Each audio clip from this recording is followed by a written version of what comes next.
di setiap pengkolan ini kayaknya ada kedai-kedai kopi yang berjamur gitu.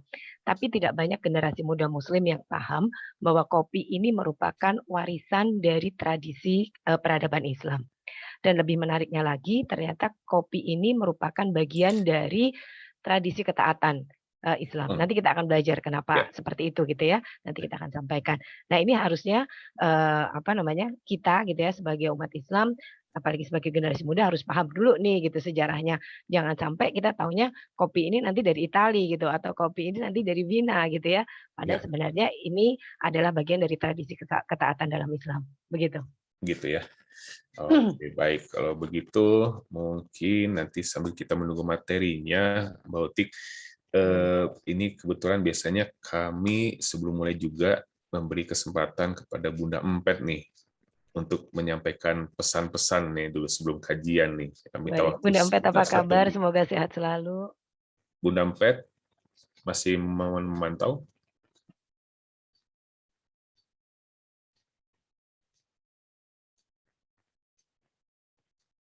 Bumpet, Bunda. Assalamualaikum warahmatullahi wabarakatuh. Bagaimana Mbak Uti? Mbak Uti sudah pernah ke Garmana? Betul, apa kabar? Semoga sehat selalu. Mbak. Alhamdulillah, Bunda semoga juga sehat ya. Alhamdulillah, ini kajian ini untuk pengetahuan karena sekarang menjamur KPKP itu selalu menjual kopi dan tempat minuman kopi. Alhamdulillah hari ini kita akan mendapat ilmu untuk tambahan dan pengetahuan untuk kita semuanya. Mari kita simak bersama-sama. Jangan menikmati kopinya saja, ilmunya sekarang kita simak. Ya. Assalamualaikum warahmatullahi wabarakatuh. Waalaikumsalam warahmatullahi wabarakatuh. Terima kasih, Bunda. Baik, oleh karenanya mari kita mulai saja. Kepada Kang Dea, bisa bantu sajikan slide-nya? Atau coba dari saya ya? Sebentar ya Pak, masih gangguan saya sebentar. Dari saya coba. Sudah bisa terlihat? Masih proses. Saya belum. Oke. Masih loading. Sudah bisa. Lihat? Sudah muncul Pak. Sudah ya, baik. Bismillah. Kopi hitam tanpa gula. Itu bagus. Sehat kan? Belum pakai gula. Ya, silakan, Mbak Uti. Oke, baik. Bismillahirrahmanirrahim. Assalamualaikum warahmatullahi wabarakatuh. Waalaikumsalam warahmatullahi wabarakatuh. Alhamdulillahirabbil alamin wassalatu wassalamu ala asrofil anbiya'i wal mursalin wa ala alihi washabihi ajmain. Amma ba'du. Allahumma shalli ala Muhammad wa ala ali Muhammad kama shallaita ala Ibrahim wa ala ali Ibrahim innaka Hamidum Majid. Rabbi shrah sadri wa yassir li amri wahlul 'uqdatam min lisani yafqahu qawli. Sebelumnya izinkan saya untuk menyapa dulu Pak Rustam Sumarna selaku owner dari Khalifah Tour, Bunda Empet, juga teman-teman panitia dan sahabat sekalian yang berkenan untuk join pagi ini, gitu ya. Sungguh sebuah kehormatan buat saya setiap kali diminta Khalifah untuk sharing itu saya feel at home gitu ya. Karena tadi sudah disebutkan sama Mas Regi kalau perjalanan saya untuk penulisan buku-buku saya ini dibantu pengaturan perjalanannya oleh Khalifah Tour. Alhamdulillah dan semuanya berjalan lancar sampai sekarang adalah persiapan buku ke-7. Baik, Bapak Ibu sekalian, hari ini saya diminta untuk bicara tentang kopi warisan Islam untuk dunia. Barangkali kita sudah sering mendengar ya, atau barangkali pernah mendengar setidaknya gitu ya, bahwa kopi ini merupakan warisan yang ditinggalkan Islam untuk masyarakat dunia. Tapi seringkali muncul pertanyaan gitu, masa iya sih gitu? Kayak ragu, kayak nggak pede gitu ya. Ini sebenarnya penyakitnya umat Islam saat ini gitu, nggak pede kalau kita itu hebat gitu. Nah, ini nggak heran sebenarnya karena saat ini itu jaringan kedai kopi terbesar di seluruh dunia itu yang memiliki 27.339 gerai di seluruh dunia, yang gambarnya putri duyung warna hijau itu memang bukan berasal dari negeri Muslim. Jadi seakan-akan kopi ini memang bagian dari tradisi barat yang kita impor gitu. Padahal kalau kita membaca sejarahnya, kopi merupakan bagian dari tradisi ketaatan yang dilakukan para ulama dan cendekiawan muslim sejak awal ditemukannya. Oke, terima kasih. Kita sudah mulai di slide pertama. Saya akan sampaikan dulu fakta tentang kopi hari ini. Jadi Bapak Ibu, setiap hari itu lebih dari 2 miliar cangkir kopi diminum oleh manusia di seluruh dunia. Kebayang Bapak Ibu, 2 miliar cangkir kopi itu cukup untuk mengisi 4.000 kolam renang ukuran Olimpiade setiap harinya. Nggak heran gitu ya, karena kopi ini merupakan komoditas kedua terbesar di dunia setelah minyak bumi. Saya juga nggak tahu gitu ya, apakah ada sekarang penduduk bumi ini yang belum pernah minum kopi gitu. Rasanya nggak ada gitu ya. Terlepas mereka kemudian habis itu masih minum kopi atau enggak gitu ya, tapi setidak-tidaknya rasa saya pasti setiap penduduk bumi ini pernah mencicipi kopi. Saya coba carikan datanya gitu sebenarnya sejak umur berapa orang itu minum kopi dan paling tua itu masih minum kopi umur berapa, tapi rupanya belum ada yang meriset itu. Barangkali nanti kita ingin meriset gitu ya, jangan-jangan nanti sejak anak umur 6 bulan, 7 bulan sudah ada yang dikasih kopi gitu. Ini kan tentu akan jadi fakta yang menarik. Oke, next slide, Mas Regi. Baik, sebelum saya lanjutkan ya, Mbak Baik. Utik, mohon saya nyampaikan kepada para hadirin semua bahwa ini karena kan kita kajian ini biasanya hanya 1 jam ya, tapi katanya ini kayaknya bakal menarik pembahasan ini, bisa jadi ini kita molor nih. Ya, paling nggak mungkin bisa kita extend sampai 30 menit sampai 6.30 lebih kurang demikian ya kepada Bapak Ibu. Oke, baik. Kita sampai ke sejarah kopi gitu ya. Jadi kopi itu Bapak Ibu berasal dari bahasa Arab. Kahwa yang diadopsi kemudian menjadi bahasa Turki, kafe, lalu kemudian diadopsi ke beberapa bahasa gitu ya. Di tahun 1598 kemudian ini diadopsi ke bahasa Inggris, coffee yang kita kenal sampai sekarang. Tapi kalau di Arab sendiri penyebutannya masih kahwa. Kalau Bapak Ibu pernah umroh atau pergi haji, nanti akan sempat mencicipi gitu ya kahwa di Makkah atau di Madinah. Ini rasanya tuh agak beda gitu ya dengan kopi yang kita nikmati setiap hari. Gitu. Rasanya tuh lebih mirip kayak jamu gitu kalau orang Indonesia bilangnya. Tapi ini sebenarnya kopi ini sangat menyehatkan gitu. Nah kata kahwa ini memang masih digunakan di beberapa negara, terutama negara-negara yang menggunakan bahasa Arab. Selain tentu saja coffee atau kopi yang memang terkenal di seluruh dunia. Nah, ini ada 2 versi Bapak Ibu tentang sejarah ditemukannya kopi ini.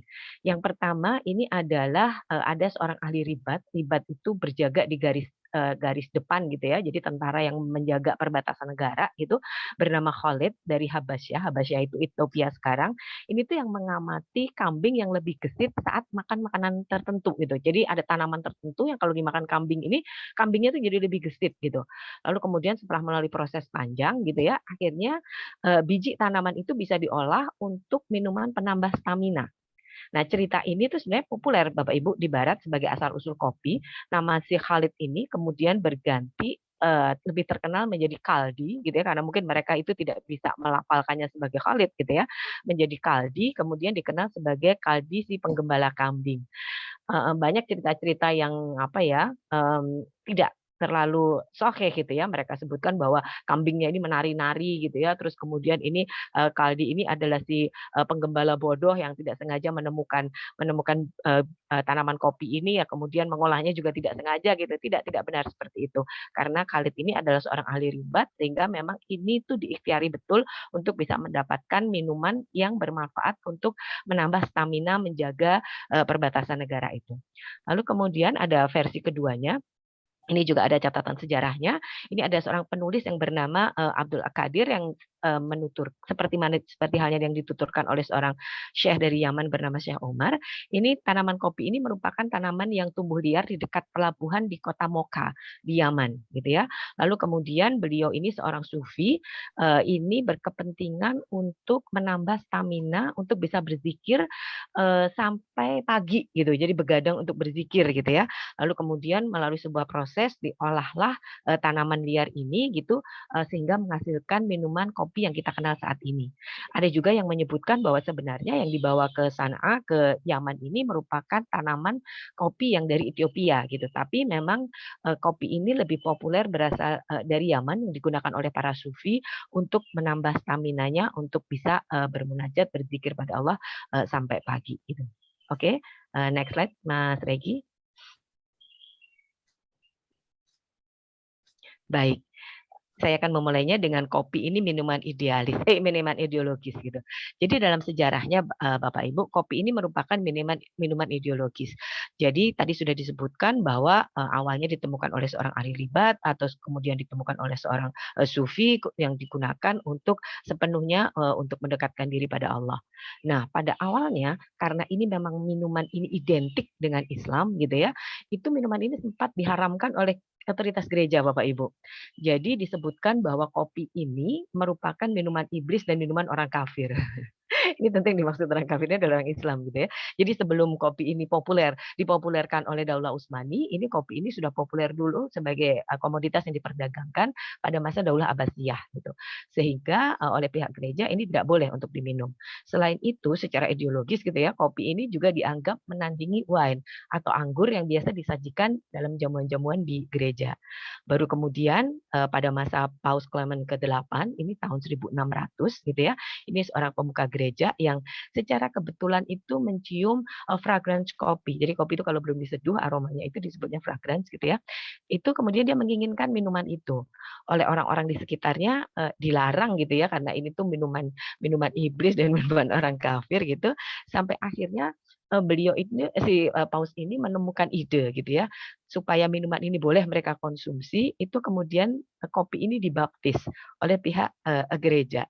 Ini tuh tercatat ada dokumennya seperti yang tertulis dalam buku Blessed Bean How the Pope Baptized Coffee. Jadi kopi ini sebelum jadi minuman yang boleh diminum oleh masyarakat Barat saat ini gitu ya, minuman ini tuh sudah terlebih dulu melalui ritual pembaptisan. Ada salah satu katanya si Paus ini yang terkenal, minuman iblis ini sangat lezat, kita harus menipu iblis dengan membaptisnya. Luar biasa sekali ya bagaimana ideologis nasi kopi ini. Kemudian kopi ini berkembang paling pesat itu adalah pada masa Utsmani. Kopi pada masa Utsmani ini digunakan sebagai minuman yang diolah untuk menambah stamina para prajurit yang sedang berjihad. Kalau kita tahu gitu ya, pasukan Utsmani ini pada masanya merupakan pasukan perang yang paling kuat di dunia gitu ya. Wilayahnya itu menguasai 2/3 wilayah dunia. Sehingga memang mereka sangat berkepentingan sekali untuk membuat serdadu-serdadunya, tentara-tentaranya ini memiliki stamina yang luar biasa. Dan ini nanti juga akan populer kemana-mana bahwa minuman kopi inilah yang membuat serdadu-serdadu dari Turki ini menjadi kuat gitu. Nah, kalau awalnya kopi ini tadi disebutkan bahwa kopi ini merupakan minuman yang digunakan sebagai sarana menuju ke ketaatan. Lalu kemudian ketika kopi ini sampai ke Eropa, tadi awalnya sempat dilarang gitu ya karena ini bagian dari peradaban Islam gitu. Ini kemudian mengalami pergeseran. Kopi ini di awalnya itu yang dicari itu adalah manfaatnya. Jadi bagaimana kita bisa kuat, bagaimana kita bisa lebih gesit, bagaimana kita bisa lebih bertenaga, berstamina. Nah, ketika masuk ke Eropa, ini kemudian kopi ini hanya dicari nikmatnya. Jadi kopi ini memang enak gitu ya Bapak Ibu kalau diolah dengan benar tentu saja gitu ya. Nah, ini tuh kemudian hanya dicari bagaimana supaya kopi ini jadi enak gitu. Kemudian muncullah ide untuk menambahkan khamer untuk dapat tujuan tersebut. Jadi Bapak Ibu kalau misalnya minum di kedai kopi gitu ya, terus kemudian ada beberapa jenis kopi yang ditulis sebagai koktail cafe, barangkali itu jangan dipesan gitu ya, karena itu pasti dicampurkan khamar di dalamnya. Ada juga Irish coffee gitu ya, yang juga dicampurkan alkohol di dalamnya. Nah, awalnya kopi ini, kedai kopi ini nanti saya akan jelaskan tersendiri tentang kedai kopi ini. Kedai kopi ini awalnya itu lokasinya pasti selalu di dekat masjid Bapak Ibu. Kenapa nanti ya penjelasannya. Nah, karena kedai-kedai kopi ini selalu munculnya di dekat masjid gitu. Jadi kedai-kedai kopi ini digunakan oleh para cendekiawan muslim, para ilmuwan itu untuk berdiskusi-diskusi yang berbobot gitu. Jadi memang intellectual society gitu ya, orang-orang yang pergi ke kedai kopi ini untuk ngomongin masalah keagamaan, masalah keumatan, masalah penemuan-penemuan dalam peradaban Islam dan seterusnya. Menarik sekali nanti. Nah, ketika kedai kopinya ya ini kemudian sampai ke Eropa, tempat ini tuh awalnya masih jadi ajang diskusi Bapak Ibu. Tapi lama-lama kemudian terus bergeser gitu ya. Omongannya itu makin lama jadi makin omong kosong gitu. Sampai akhirnya kalau di Indonesia kita kenal sebagai obrolan warung kopi gitu. Jadi cuma gosip nggak jelas gitu. Nah, di abad modern ini, kedai kopi ini kemudian juga menjadi bagian dari gaya hidup hedon. Di mana kita ngopi, itu menunjukkan di mana kelas kita gitu ya, ada pameo seperti itu. Jadi yang ngopinya di warung kopi sambil makan Indomie akan berbeda dengan yang ngopinya di kedai-kedai kopi yang ada di mall-mall mewah atau di tempat-tempat mewah lainnya. Tentu di awal ketika kopi ini ditemukan oleh Khalid, kemudian dikembangkan oleh Daulah Utsmani dan seterusnya, bukan seperti itu tujuannya. Ini nanti yang akan bisa kita jadikan ibroh. Oke, next slide, Mas Regi. Cara mengolahnya. Nah, boleh ke cara mengolahnya, Mas Regi? Di saya sudah berubah, sudah bergeser. Oke, baik, baik. Jadi bagaimana cara Udah kopi waktu ini belum? diolah? Sudah, alhamdulillah. Cara mengolahnya, jadi awalnya Bapak Ibu ketika kopi ini belum sebelumnya gitu ya, untuk mendapatkan satu cangkir atau satu gelas kopi ini dibutuhkan waktu sekitar 8 jam. Prosesnya tuh kurang lebih sama kayak misalnya kita tuh mengekstrak zaitun untuk jadi minyak zaitun. Kebayang gitu ya untuk dapat satu cangkir kopi ini butuh waktu 8 jam. Kalau kita terbang mungkin udah sampai Dubai gitu ya Mas Regi ya, dikit lagi udah sampai Jeddah gitu 9 jam untuk dapat satu gelas kopi. Tentu ini nggak efektif gitu ya. Benar-benar hanya bisa digunakan untuk tujuan-tujuan tertentu. Nah, cara mengolah kopi yang kita nikmati saat ini merupakan warisan dari peradaban Utsmani. Jadi biji kopi ini kemudian dijemur, kemudian di roasting, digiling, lalu menggunakan sebuah alat yang disebut ibrik. Ibrik itu kurang lebih seperti ini, Bapak Ibu saya sempat membelinya di Istanbul, atau alat yang digunakan untuk mengantarkan panas. Jadi kalau berkembang di banyak negara, barangkali kalau di Indonesia itu terus jadi ceret gitu ya, untuk merebus airnya gitu ya, atau kalau di Bapak Ibu ke Aceh gitu kan ada dandang-dandang besar gitu ya yang digunakan untuk merebus kopi. Nah, ini pokoknya ada alat yang digunakan untuk mengantar panas, kemudian tadi sudah nggak jadi biji lagi ya, ini sudah digiling, karena sudah digiling jadi sudah dibubuk, ini kemudian ditubruk gitu ya dengan air panas ini tadi, kemudian diseduh gitu. Sebagai bukti bahwa kopi ini merupakan budaya dan tradisi dari Turki, itu kemudian dimasukkan ke dalam warisan tak benda UNESCO dari PBB itu di tahun 2013. Jadi dunia ini mengakui bahwa cara minum kopi yang kita nikmati saat ini merupakan warisan peradaban Utsmani. Nah, di Turki sendiri gitu ya, ada kopi yang terkenal dengan nama Osmanlı Kahvesi.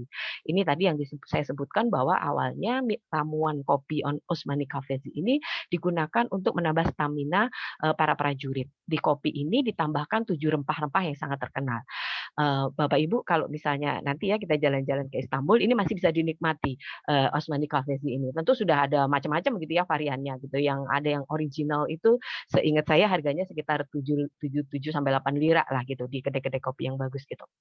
Nah, kemudian ini berkembang karena nanti kopi itu akan berkembang ke seluruh dunia gitu ya. Ini lalu kemudian rempah yang ditambahkan ini menyesuaikan dengan daerah setempat gitu.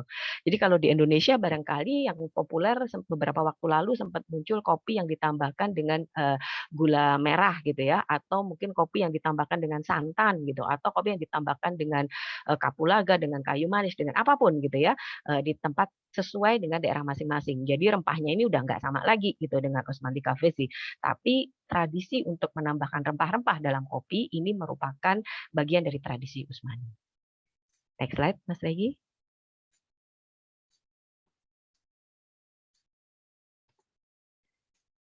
Oke, baik. Berikutnya ini adalah kedai kopi. Tadi kita sudah sempat juga ya disinggung sama Bunda Empet, kedai kopi ada di mana-mana gitu ya. Jadi kedai kopi ini dulunya Bapak Ibu, minum kopi ini hanya dinikmati di rumah. Jadi untuk dijamu dan seterusnya gitu. Kedai kopi itu baru ada pertama kali di Istanbul tahun 1475.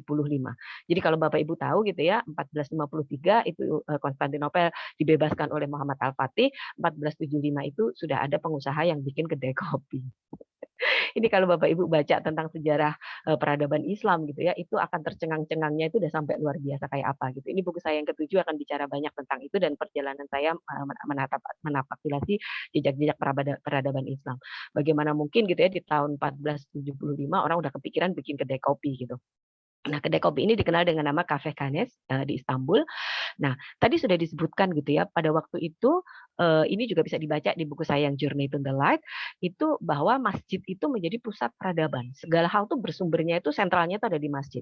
Di sekitar masjid ini kemudian berdiri ada madrasah, kemudian ada bimaristan atau rumah sakit, kemudian berdiri juga kedai-kedai kopi gitu. Jadi memang sentral kegiatannya manusia itu pada waktu itu pasti berpusatnya itu memang ada di masjid. Nah, karena kedai-kedai kopi ini memang berada di sekitar masjid gitu ya, ini digunakan oleh tadi saya sudah sempat singgung, oleh para cendekiawan, para ulama itu untuk istirahat gitu ya. Maksudnya setelah mereka sibuk bersekolah gitu ya atau melakukan kegiatan di rumah sakit dan seterusnya, mereka itu ke kedai kopi untuk beristirahat. Tentu istirahatnya di sini tuh bukan kayak kita sekarang gitu ya, karena istirahat bagi seorang muslim itu beralih dari satu amal kebaikan ke amal kebaikan berikutnya gitu. Di kedai kopi ini mereka berdiskusi. Diskusinya tentu diskusi berbobot, bicara tentang keagamaan, keumatan, tentang penemuan-penemuan dan seterusnya. Sehingga tadi saya sudah sebutkan bahwa tradisi kedai kopi ini menjadi semacam intellectual society gitu pada waktu itu. Lalu tradisi kedai kopi ini dibawa ke negeri-negeri yang menjadi bagian dari Daulah Utsmani. Ini berkembang pesat gitu ya sesuai dengan karakteristik masing-masing. Jadi sampai ke Mesir, Suriah, Irak, Libanon hingga akhirnya masuk ke wilayah Eropa. Ini saya mau ada satu yang saya highlight khusus gitu ya. Jadi tentang kedai kopi di Tanah Suci gitu. Ini ada catatan literasinya Bapak Ibu dalam sebuah tulisan yang ditulis oleh seorang penulis bernama Abdul Qadir Al-Jaziri. Ini menuliskan dalam tulisannya yang berjudul Ubdat al-Assafa, itu ditulis tahun 1587, itu menceritakan bagaimana kopi ini berkembang di Hijaz, di Mekah Madinah gitu ya, dibawa oleh para jamaah haji. Dan di situ di Mekah Madinah ini sudah berdiri kedai-kedai kopi. Kedai-kedai kopi ini juga laris gitu ya untuk tempat berkumpulnya para jamaah haji. Dari situ juga gitu ya perdagangan kopi ini berjalan gitu. Jadi biji kopi ini atau bubuk kopi juga itu dibawa sebagai oleh-oleh para jamaah haji ini kemudian menyebar ke seluruh negeri-negeri muslim. Nah, karena kedai kopi ini jadi tempat berkumpulnya banyak orang dari banyak negara, tentu omongannya juga udah macam-macam gitu ya. Ini penguasa setempat, penguasa Hijaz pada waktu itu tuh kemudian curiga gitu. Mereka itu curiga jangan-jangan ini menjadi pusat untuk bicara tentang pemberontakan dan seterusnya. Ya pasti akan seperti itu gitu ya. Lalu terus kemudian pada waktu itu peradaban Islam ini dikuasai oleh Daulah Mamluk. Nah, dikirimlah gitu ya seorang disebutnya itu Hizbah, ini polisi adab gitu ya. Ini dari Mesir. Dari bagian dari Daulah Mamluk ini untuk menertibkan lah istilahnya gitu ya, menertibkan kedai-kedai kopi yang ada di Mekah dan Madinah ini. Ini tercatat dalam sebuah kitab yang ditulis oleh Al-Arna Az-Zur, itu sejarah budaya kopi dan kedai kopi gitu ya. Ada dalam bahasa Arabnya. Nah, ini terus kemudian si polisi ini dia tuh bernama Khairbek. Si Khairbek, si polisi adab ini yang dikirim dari Kairo ini kemudian mengumpulkan para ulama di Hijaz gitu. Mereka dikumpulkan, dimintalah fatwa tentang kopi dan kedai kopi ini. Pada waktu itu hasilnya adalah ulama-ulama di Mekah Madinah itu menyebutkan bahwa minuman ini haram gitu ya, karena lebih banyak madorotnya lah begitu. Tapi ketika fatwa ini dibawa ke Kairo, ternyata ulama-ulama Al-Azhar itu sudah mengeluarkan fatwa terlebih dahulu gitu bahwa kopi ini halal gitu. Jadi kemudian kopi dan kedai kopi ini tetap menyebar ke seluruh negeri-negeri muslim. Nah, di Mesir sendiri gitu Bapak Ibu, ini bisa dapat kopinya ini masih di kitab yang sama yang ditulis oleh Abdul Qadir Al-Jaziri, ini dibawa oleh para pencari ilmu dari Yaman yang bersekolah di Al-Azhar. Ini di sekitar abad ke-16 gitu ya. Mereka itu menggunakan kopi ini untuk membantu meningkatkan stamina dan berzikir, belajar sampai larut malam, bahkan mungkin sampai pagi gitu. Jadi tujuannya tuh masih sama gitu ya. Ini tuh kalau di Mesir kemudian karena ini identik dengan Al-Azhari, anak-anak Al-Azhar gitu, jadi digunakan untuk belajar. Nah, kemudian sudah, charger sudah, bismillah, laptop PC sudah. Uwi, Assalamualaikum, selamat datang Uwi. Alhamdulillah berkenan join. Oke, saya teruskan ya. Kemudian ini kopi ini kemudian menyebar ke Eropa. Jadi kalau Bapak Ibu tahu gitu ya, ada cerita yang sangat terkenal ketika pengempungan kota Wina Austria ini oleh pasukannya Utsmani oleh Kara Mustafa Pasha. qadarullah gitu ya, pasukan ini memang kalah gitu, dan itu merupakan ekspansi perluasan Utsmani ke wilayah Eropa Barat yang terakhir. Jadi semenjak kekalahan itu tuh udah nggak ada lagi ekspansi ke barat gitu ya. Nah ini tuh kemudian orang-orang Wina Austria ini menemukan biji-biji kopi yang tercecer di tenda-tenda pasukan Muslimin. Dari mereka ini kemudian mereka tahu, oh ternyata ini gitu ya yang bikin tentara-tentara Utsmani ini luar biasa berstaminanya gitu. Nah dari situ mereka itu kemudian apa ya, mencoba untuk niru-niru gitulah, kira-kira ini cara ngolahnya gimana sih, sampai minuman ini bisa bermanfaat untuk mereka. Tapi sebelum itu sebenarnya juga kedai kopi biji kopi ini sudah diperdagangkan, terlihat sudah di pelabuhan-pelabuhan Venesia gitu ya, ini oleh pedagang-pedagang dari Afrika Utara dan dari Mesir. Nah, kemudian kedai kopi ini menyebar gitu ya di Eropa. Di Inggris ini kedai kopi pertama yang didirikan di Inggris itu dimiliki oleh seorang saudagar dari Utsmani. Ini bernama Pasqueros. Dia itu membuka kedai kopi di Lombard Street di wilayah Cornhill di Inggris. Itu diberi nama Sultan's Head. Kenapa Sultan's Head gitu ya? Jadi pada waktu itu tuh memang ada tren Bapak Ibu itu untuk membuat kedai kopi itu yang mereknya gitu ya, simbolnya itu di papan namanya itu memasang potret atau gambar para penguasa Islam, terutama Sultan-Sultan Utsmani. Jadi kalau sekarang kita tahu gitu ya, yang terkenal itu tadi ya, gambar Putri Duyung warna hijau tadi. Nah, dulu itu yang kayak gitu tuh gambarnya para Sultan Utsmani gitu. Ini tertulis di buku yang ditulis oleh seorang ilmuwan bernama G.H. Bourne, Descriptive Catalogue of London Traders, Tavern and Cafe House. Itu dia menyebutkan di tahun 1666 itu ada satu kedai kopi bergambar kepala Sultan Sulaiman itu di Aldersgate Street London. Lalu kemudian ada gambarnya Sultan Murad itu di wilayah Barbican London. Jadi saya kebayang gitu ya kalau misalnya kita kembali ke peradaban pada waktu itu gitu, kita jalan-jalan di London tapi berasa ala Turki gitu, karena kedai-kedai kopinya itu gambarnya itu mereknya itu adalah para penguasa Utsmani pada waktu itu. Kenapa gitu ya? Karena ya memang mereka ada Eurovia gitu ya, ada Eurovia di Eropa, kekaguman pada penguasa-penguasa Islam yang bisa memajukan peradaban gitu. Nah, ada satu kedai kopi yang terkenal gitu ya, ini juga sering disebut di buku-buku tentang kopi yang bernama Edward Lights itu di London di abad ke-17. Ini tuh dibikinnya tuh di kayak di tepi pantai gitu ya, sehingga di kedai kopi itu jadi tempat berkumpulnya para pedagang dan para pemilik kapal. Ini sebenarnya merupakan cikal bakal berdirinya pub atau bar di sekitar pelabuhan gitu. Di situ juga mulai komoditi kopi yang dijajakan dicampur dengan Homer atau yang tadi dikenal sebagai cafe cocktail itu lebih masyhur gitu ya, lebih terkenal karena mungkin orang-orang pelabuhan lebih menyukai yang seperti itu. Sejak saat itu kemudian kedai kopi ini menyebar sampai hari ini dan kemudian di banyak benak umat Islam maupun generasi muda Muslim bahwa kopi ini memang bagian dari peradaban Barat yang kita impor. Padahal kalau tadi kita sudah dengarkan dari awal gitu ya, bahwa ini adalah tradisi ketaatan dalam Islam. Lalu kopi ini juga menyebar sampai ke wilayah Nusantara, Bapak Ibu. Jadi salah satu daerah yang mempunyai kaitan erat dengan Utsmani itu di Nusantara adalah Aceh. Kalau Bapak Ibu tahu gitu ya, di Aceh itu memang sangat terkenal sekali dengan kedai kopinya. Nah ini juga gitu pada awalnya ini kedai-kedai kopi ini tuh lokasinya tuh ada di sekitar masjid gitu. Bahkan saking terkenalnya di Aceh gitu ya minuman kopi ini digunakan oleh para mujahid untuk mengobarkan semangat jihad. Kalau Bapak Ibu tahu ada satu perkataannya Tuku Umar yang sangat terkenal gitu ya. Saya tidak bisa melafalkannya dalam bahasa Aceh gitu ya. Begos gitu, apalah gitu ya. Tapi ini ada terjemahannya, besok pagi kita akan minum kopi di Malebeh atau kita mati syahid. Kebayang Bapak Ibu, sekian abad berlalu, sekian jarak sekian jauh dari Habasyah tadi pertama ditemukan kopi, kemudian diperdagangkan dari Sanaa dari Yaman, kemudian dikembangkan di Turki, di Istanbul, Utsmani, sampai ke Aceh semangatnya masih sama. Digunakan untuk mengobarkan semangat jihad, digunakan untuk menjadi bagian dari tradisi ketaatan. Masya Allah. Oke, next slide, Mas Regi.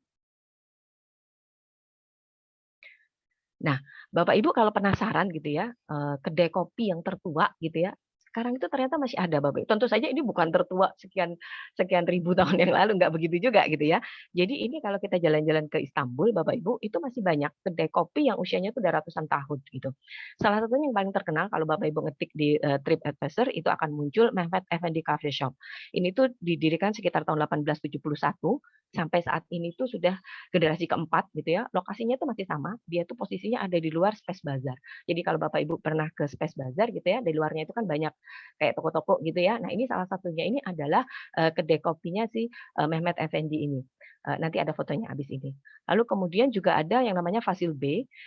Ini tadi juga disebutkan gitu ya kalau apa namanya cara mengolahnya itu menggunakan ibrik atau CP tadi ya sudah disebutkan. Ini juga masih tadi nggak jadi diputar ya Mas Rigi ya, videonya yang untuk pengolahan kopi tradisional Turki gitu ya. Jadi Iya, menggunakan Mbak, takut kesiangan. baik, Tapi baik. nanti setelah Jadi selesai saya coba puterin kalau ada yang oke, masih menonton, kita tunggu. baik.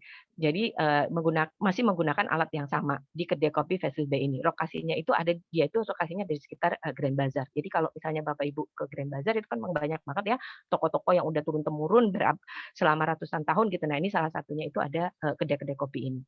Lalu juga ada yang apa namanya sangat tua sekali gitu ya. Ini di luar Istanbul, ini di kota Gaziantep. Gaziantep ini merupakan sekarang saat ini itu dinobatkan sebagai kota tertua di bumi Bapak Ibu, menggantikan kota Jericho yang ada di Palestina. Nah, ini ada satu kedai kopi namanya Tahmis Cafesi, sampai sekarang masih beroperasi. Ini umurnya udah 400 tahun. Pada penasaran nggak sih pengen minum kopi di kedai kopi yang umurnya udah 400 tahun gitu? Di sini banyak yang sudah ke Turki nih. Nah. Saya yakin belum pernah ada yang coba ke sini nih. Oke, baik. Jadi nanti minta Mas Regi ya untuk aturin perjalanannya. Nanti kita safari kedai kopi gitu ceritanya. Siap, kita minum kopi di kedai-kedai kopi tertua di dunia ini. Insya Allah. Oke, baik. Next slide, Mas Regi. Nah, ini Bapak Ibu boleh di mute dulu barangkali yang lainnya. Iya, Kang Bim bisa tolong dicarikan.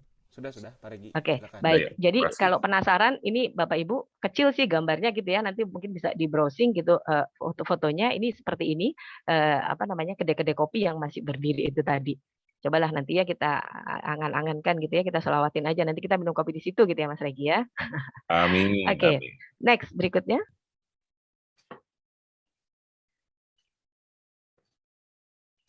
Nah, ini saya akan bicara tentang literasi kopi. Oke, betul ya. Kita bicara tentang literasi kopi. Jadi Bapak Ibu tadi kalau saya bicara panjang lebar bahwa sejarahnya begini, sejarahnya begitu, itu nggak ngarang-ngarang gitu. Karena dalam sejarahnya ini ulama-ulama cendekiawan Muslim itu bertradisi untuk berliterasi. Mereka menulis apa saja yang mereka lihat, dengar, saksikan pada saat itu gitu ya. Kurang lebih memang seperti jurnalis hari ini gitu, mendokumentasikan sejarah pada waktu itu.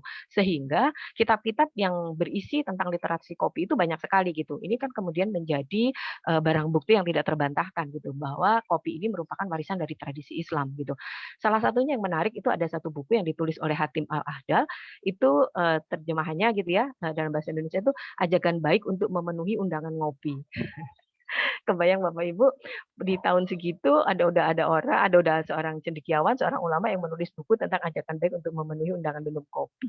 Saya juga nggak kebayang kalau saya hidup pada abad itu kira-kira saya akan nulis buku yang kayak apa gitu ya. Sakingnya mereka itu sangat apa tuh namanya berpikirnya itu kreatif banget gitu. Segala hal itu ditulis. Ini Bapak Ibu bisa lihat ini hanya sebagian ya yang saya apa namanya ambil di sini tentang kitab-kitab yang berisi literasi tentang kopi. Oke, next slide, Mas Regi. Nah, ini saya cuplikan sedikit, ini juga nggak banyak juga gitu ya, tentang fakta-fakta menarik kopi pada masa Utsmani ini.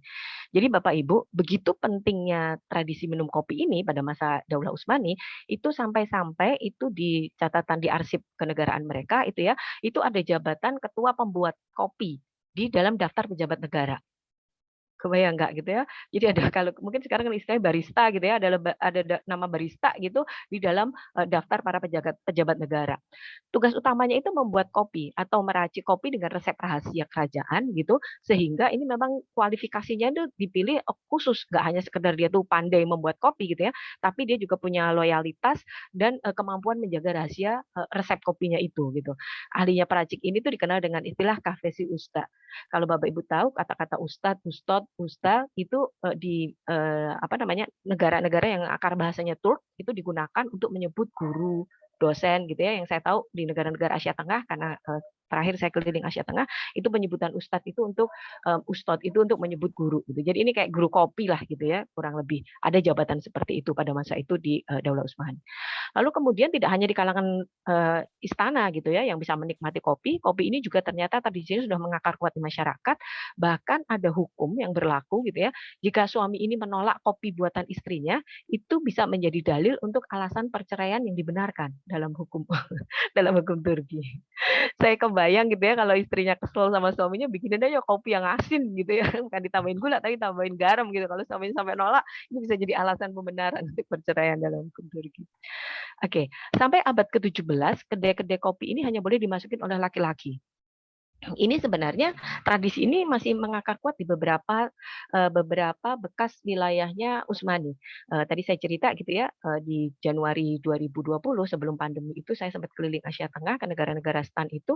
Di sana itu memang bukan kedai kopi yang menjamur, tapi ada namanya Shaykhana. Ini kedai teh. Nanti kawan-kawan kita cerita tentang teh ya, ini juga menarik sekali. Dari Shaykhana saya ini masih banyak.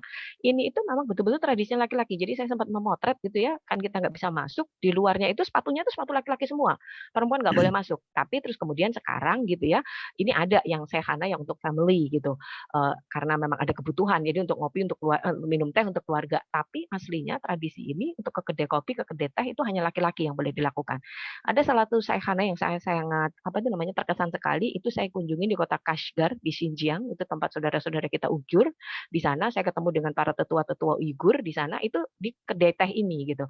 Jadi saya kebayang gitu, ini kenapa saya nyebutnya kedai teh, karena sebenarnya saya lebih senang minum teh daripada minum kopi gitu ya. Pak Rustam tahu saya ini adalah kalau di Jakarta istilahnya tuh ngopi-ngopi cantik gitu ya. Jadi hanya ngopi kalau misalnya lagi pergi sama Pak Rustam kemana gitu ya, di Maroko, kemudian di Andalusia gitu, di Palestina gitu. Kalau memang ada tehnya saya akan mesen tehnya gitu. Oke. Terus kemudian di Turki ini ada tradisi yang sampai sekarang sebenarnya masih ada, ini menyajikan kopi ini dengan segelas air putih. Bapak Ibu. Jadi nanti itu tuan rumahnya itu atau tuan rumah atau si pemilik kedainya itu akan tahu gitu, mana dulu yang akan diminum gitu. Jadi kalau misalnya tamunya ini akan minum air putihnya dulu, itu akan disajikan makanan berat. Karena itu berarti tamunya ini lapar gitu. Tapi kalau tamunya ini minum kopi dulu, tandanya dia udah habis makan. Karena dia udah minum kopi gitu. Lalu nanti akan yang disajikan itu buah-buahan atau kudapan manis gitu ya. Kalau di Turki kan ada lokum, ada segala macam gitu ya, untuk dessert aja. Karena berarti tamunya ini sudah makan. Menarik juga ya sebenarnya Bapak Ibu kalau itu kita juga pakai gitu ya. Kalau sajiin air putih dulu, kalau air putih dulu yang diminum ini berarti orangnya lapar nih gitu. Nanti bisa kita sajiin makanan berat. Oke, jadi tadi sekalipun ya saya sudah sebutkan, sekalipun kopi ini merupakan bagian dari peradaban Islam, tapi ternyata saat ini gitu gerai kopi terbesar yang mempunyai jaringan sekitar 27.339 di seluruh dunia itu dimiliki oleh Starbucks, sehingga seakan-akan kopi ini adalah identik menjadi bagian dari budaya masyarakat modern yang kita impor dari barat, yang kemudian tadi kopi digunakan untuk menunjukkan kelas gitu ya. Mereka yang ngopi di warung kopi akan berbeda dengan mereka yang ngopi di kedai-kedai kopi yang secangkir kopinya harganya bisa ratusan ribu. Next slide, Mas Regi.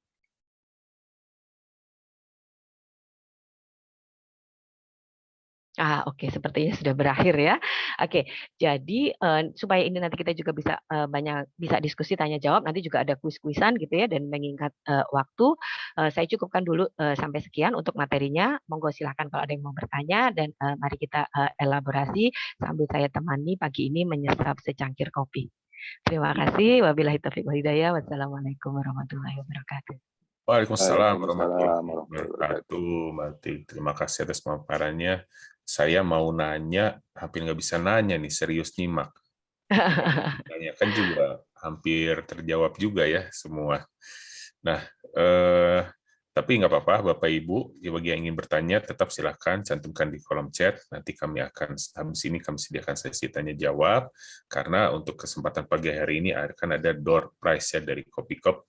Apa itu Kopi Kop? Nanti juga kita akan ulas sedikit ya. Nah, baik, mohon maaf sebelumnya saya izinkan saya selesaikan dulu slide-nya, Mbak Utik, Kang De. Baik. Ini masih ada satu slide kalau nggak salah ya. Oh ya, ini yang tadi saya sampaikan. Bagi Bapak Ibu yang berminat untuk memiliki koleksi buku karangan dari Mbak Utik. Ini ada serial Jelajah Tiga Daulah, Journey to Andalusia, To the Greatest Ottoman, To Samarkand, dan To the Light. Bisa diperoleh di Gramedia Store seluruh Indonesia atau di website gramedia.com dan online bookstore terkemuka lainnya.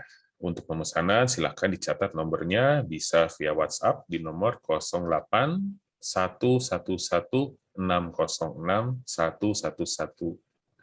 Sekali lagi, untuk pemesanan bisa menghubungi langsung ke nomor WhatsApp 08 111 606 111. Baik, sambil menunggu rekan-rekan merangkum pertanyaan yang ada di kolom chat, mohon izin Bapak Ibu sekalian, dari Pak Rustam ingin juga menyampaikan sesuatu melanjuti dari pemaparan dari Mbak Utik. Kami persilakan Pak Rustam. Assalamualaikum warahmatullahi wabarakatuh. Assalamualaikum warahmatullahi wabarakatuh. Mohon izin sebelum disampaikan atau dibacakan pertanyaan-pertanyaan, saya menyampaikan sedikit hal. Pertama, saya ingin mengingatkan kembali kepada Mbak Utik, persahabatan kita dimulai dari National Bookstore, sambil minum kopi di musim dingin. Betul, di Palestina Pak Rustam. Tidak akan saya lupa. Palestina, iya. Ditarik Salahuddin atau Salahuddin Street. Iya, Ya, Salahuddin Masya Allah. Street, betul. Iya. Bapak dan Ibu sekalian, ini di sesi kedua ini kami sudah mulai menyelipkan di luar hal-hal yang sifatnya transendental atau ritual ataupun hikmah. Kami menyelipkan sejarah, karena sejarah adalah bagian penting dari ajaran Islam. Al-Quran kan diisi begitu banyak tentang sejarah. Dengan menampilkan hal yang seperti ini, dahsyat sekali nih apa yang disampaikan Mbak Utik. Ya. Kita pertama, saya ingin menumbuhkan girah kecintaan kita kepada agama tercinta kita. Yang kedua, akan menjadi ibrah buat kita ketika kita mendengar materi-materi seperti ini. Seperti halnya mungkin 2 minggu yang akan datang, kami juga akan bercerita tentang batik. Seringkali kita lupa bahwa batik adalah bagian sangat penting dari peradaban Islam di Indonesia ya khususnya. Kalau kopi dunia ya, dahsyat, luar biasa. Saya jadi penggemar kopi sejati nih sekarang, Mbak Utik. Ya. Masya Allah. Ngerin sendiri dan sebagainya. Masya Allah. Ya. Sekira itu aja kenapa, mungkin ada yang bertanya kenapa kami menampilkan di luar materi-materi yang biasa kami sampaikan pada sesi pertama. Ini akan kami perbanyak hal-hal yang seperti ini. Ya. Sekira itu aja pengantar dari saya. Sekali lagi terima kasih Mbak Utik. Ya. Terima kasih. Sama-sama Pak Rustam, bahagia sekali. Dari Pak Hani, barusan WA Mas Iya, Anas. Masya Allah Pak Hani sudah bergabung. Saya lihat Pak Rustam. Pak Hani apa kabar? Ini juga luar biasa sekali. Sudah, kita mulai persahabatan kita dari Palestina. Nggak heran semangat persahabatannya jadi luar biasa gitu ya. Iya, terima kasih. Saya kembalikan ke Mas Regi. Wassalamualaikum warahmatullahi wabarakatuh. Waalaikumsalam warahmatullahi wabarakatuh. Terima kasih Pak Rustam. Ya, untuk berikutnya izinkan saya untuk memanggil Mas Sigit Triwahyu. Apakah Mas Sigit masih menyimak? Silahkan dibuka kameranya. Masih Mas Regi. Oh ya. Assalamualaikum. Waalaikumsalam. Masya Allah, ini juga sahabat saya. Ya. Nah, kebetulan pada pagi hari ini Mas Sigit ini mensedekahkan ya atau menyumbang door prize ya untuk para peserta kajian yang memiliki pertanyaan 3 penanya terbaik. Ya. Mas Sigit, saya bertanya-tanya sedikit ya, boleh tahu ya? Ini silakan. Kopi, aduh, gimana nampilkannya? Kopi cup ini ya, kopi cup. Bacanya gimana? Kopi cup, kopi cup itu Mas? Kopi cup. Ada artinya? 2. Ya sebenarnya itu ada 2 kata, kopi dan cup. Kopi sendiri kita sudah tahu, tadi juga sudah diceritakan Mbak Utik sejarahnya seperti apa, asal-usul kata kopi juga. Sementara cup itu sendiri ada bahasa Arab dari kata cangkir. Kalau mungkin saya juga izin boleh menunjukkan. Jadi kalau ini kan katakan cupnya itu bentuknya seperti cangkir ya. Jadi kalau seperti ini. Jadi itu jadi 2 kata, kopi dan cup. Jadi bacanya kopi cup. Gitu. Ya. Baik. Terus ini kan dalam satu paket ada 2 kemasan ya. Ada 2 dus kemasan. Itu rasa apa tuh Mas Sigit? Kopi cup ada 2 rasa untuk isi drip ya. Jadi kopi cup ini mungkin boleh saya cerita sebentar. Ya. Jadi kopi cup saat ini ada kopi pakai sistem easy drip. Easy drip itu adalah salah satu metode untuk brewing kopi yang mendekati kopi yang mungkin sekarang banyak dikenal di kedai kopi yang namanya pour over. Jadi mungkin saya boleh membuka ya. Jadi ini saya coba tunjukin, ini easy drip seperti ini. Jadi seperti ini. Jadi ini tinggal ditaruh disobek, dibuka, kemudian ditaruh di gelas seperti ini. Taruh di cangkir ya? Taruh di cangkir, seperti ini, nanti tinggal dituangkan air di atasnya. Iya, jadi tidak ada ampasnya ya? Iya, tidak ada ampasnya. Tidak masuk. Jadi ini mendekati seperti kopi pour over, kalau kita udah sering kesana ke kedai kopi. Jadi kenapa menjadi easy drip? Karena sebenarnya ini salah satu kopi pour over itu salah satu kopi yang mungkin sekarang cukup digemari di kalangan penikmat kopi karena mungkin rasanya jadi lebih light, lebih bersih, dan ada layer-layer rasa yang muncul di situ dengan pour over. Nah, kenapa menjadi populer karena tadi itu sebenarnya. Dan kenapa sekarang banyak sekali kopi-kopi yang muncul dengan berbagai varian karena juga ternyata rasanya juga macam-macam. Nah, kalau untuk di kopi cup yang nanti mungkin Bapak Ibu bisa merasakan juga, itu ada Arabica Ijen Yellow Caturas, kemudian Arabica Ijen Blue Mountain. Sebenarnya pada prinsipnya ini bukan kopi yang asli Indonesia, karena juga pada dasarnya kalau tadi juga disampaikan Mbak Uti, kopi itu sebenarnya juga datang dari para pedagang yang datang ke Indonesia melalui Aceh, kemudian berdagang kopi dan akhirnya menyebar di seluruh Indonesia. Nah, ini salah satu yang dibawa ke Indonesia pada saat masa kolonial. Jadi ini kopi dari luar negeri dan ditanam di Indonesia, kebetulan iklimnya hampir sama. Kalau yang Arabica Ijen Yellow Caturra dan Arabica Ijen Blue Mountain tuh, yang Blue Mountain tuh dari Jamaika. Originnya dari Jamaika. Jamaika. Ya. Makanya ini logonya juga biru ya? Ya. Kebetulan mungkin jadi salah satu tempat di Indonesia yang cocok dengan iklim di mana kopi-kopi ini ditanam di originnya itu adalah di Ijen, di sekitar Ijen Raung. Ya, baik, Mas Sigit. Terima kasih banyak nih ya atas sedekahnya nih. Semoga mendapat limpahan balasan dari Allah Subhanahu wa Ta'ala. Amin. Kemudian kalau nanti dari hadirin yang yang berminat ini bisa dipesan kemana nih, Mas Sigit? Sementara bisa lewat DM di Instagramnya Kopikup, yaitu @kopikup. Silakan mungkin Bapak Ibu mengunjungi Instagram ke sana. Jadi nanti DM aja ke sana, nanti kemudian saya hubungi.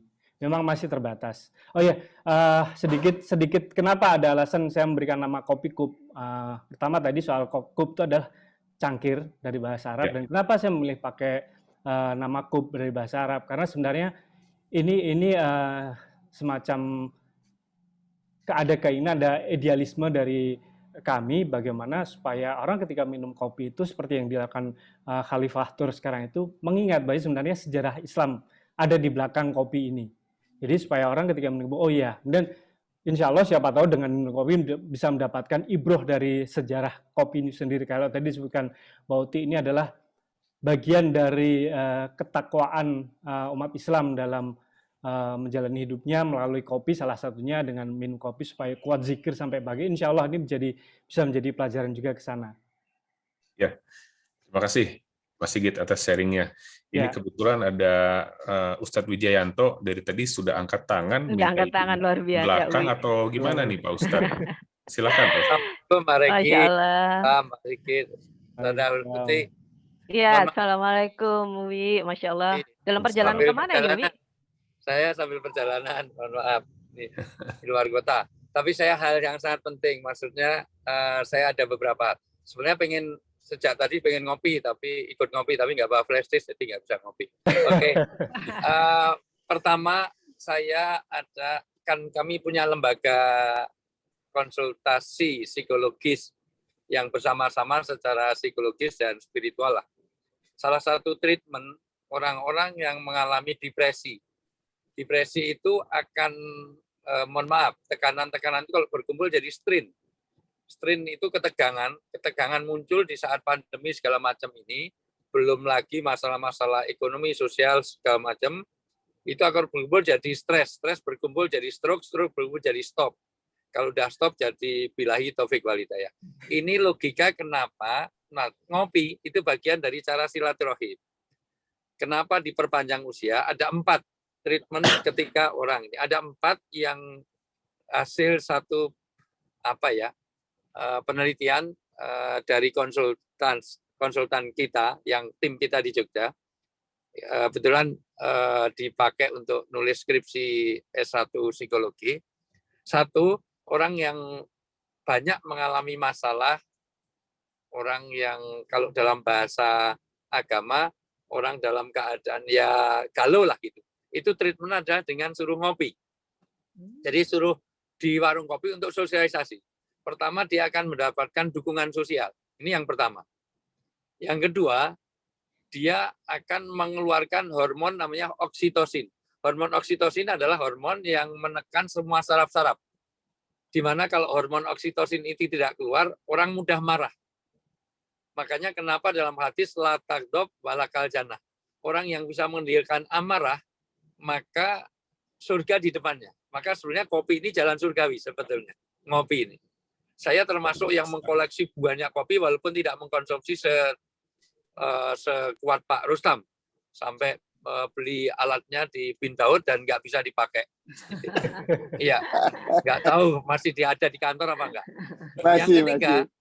Yang ketiga itu terbukti menurunkan kecemasan. Jadi orang itu kalau tingkat kecemasan ingin turun, datanglah ke warung kopi. Itu. Nanti tentu bisa di breakdown lebih detail ya. Dan yang keempat, ini penelitian, ini hasil penelitian ya, itu ternyata akan membantu mempercepat proses kesembuhan kalau kita ada gangguan kesehatan, terutama kesehatan yang kaitannya dengan psikis. Nah ini ternyata, ini sudah saya tadinya mau nyampaikan di lain kali, tapi karena ada hadiah dari Pak Sigit, jadi saya harus potong. Ini lebih Uwi kan udah pernah nyobain. Iya, paling tidak itu maksud saya. Itu bagian, dan tapi menarik. Saya karena juga punya beberapa dengar referensi-referensi yang berkaitan dengan bagaimana ngopi ini bagian dari sosialisasi, dan itu masuk di dalam kumpulan fatwa. Kenapa ada yang melarang dan kenapa yang ada membolehkan? Itu persis dengan catur. Catur itu difatwakan haram di Madinah, tetapi disunahkan di Mesir oleh Imam Hanafi. Itu. Kenapa? Karena catur dulu membuang waktu, tetapi ternyata di Mesir itu mengasah otak. Sama dengan ini, kopi itu. Jadi kopi itu ada ilahnya. Kenapa malah disunahkan malahkan itu? Itu ada fatwanya ternyata di kumpulan fatwa ulama itu. Udah itu aja supaya syarat mendapatkan kopi aja sih ini. Iya. Tapi tidak sah untuk dapat hadiah. Perjalanan jadi agak ini. Terima kasih. Siamanilah, Wi. Siamanilah Ustaz Wi. Terima kasih. Baik. Oke. Sekarang waktunya menyimak pertanyaan dari para hadirin ya. Kang Dea mungkin sudah direkap. Kalau bisa ditampilkan di layar boleh?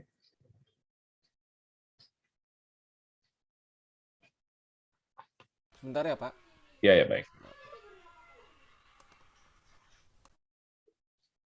Jadi Mbak Utik, bahwa tahun lalu, 2 tahun yang lalu saya ke Turki itu, ngobrol dengan pemandu wisata, dia cerita bahwa sekarang ini ada satu brand yang sedang naik, ya, brand lokal Turki yang sedang naik.